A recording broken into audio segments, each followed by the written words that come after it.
ပရိသတ်တွေနဲ့အရင်အနည်းဆုံးရှိနေတဲ့ proof ပါပဲအတွဲပဲဖြစ်ပါတယ်။သူနှစ်ယောက်ကပရိသတ်တွေနဲ့ဘယ်လောက်တောင်ရင်းရင်းနှီးနှီးရှိလဲဆိုပရိသတ်တွေ edit လုပ်ထားသမျှ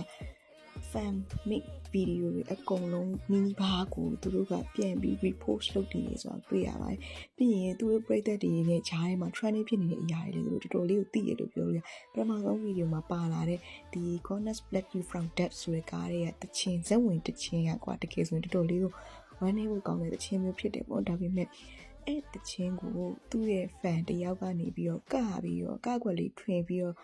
TikTok မှာတင်ထားလိုက်တဲ့အခါကျတော့ proof ကနေပြီးတော့အဲ့ကားကွက်ကိုတွေ့ပြီးတော့သူကိုယ်တိုင်မှာ fan meeting တွေလုပ်တဲ့အချိန်မှာ promotion တွေဆင်းတဲ့အချိန်မှာအဲ့တခြင်းနဲ့အဲ့ကားကွက်လေးကိုကကွက်ခပြရတယ်ပေါ့နော်အဲ့သူတို့ရဲ့ fan တွေသူတို့ဘယ်လောက်တန်ဖိုးထားလဲဆိုအရင်သိတာတယ်ချင်းစီရဲ့စူးစမ်းအားထုတ်ပြီးတော့ပေါ့နော် edit လုပ်ထားတဲ့ video တွေသူအတိမတ်ပြုရဆိုတော့ပြချင်တဲ့သဘောမျိုးဆိုတာအရန်ကိုမြင်တာတယ်ပေါ့နော်အခုဆိုလည်းကြည့်ပါ proof က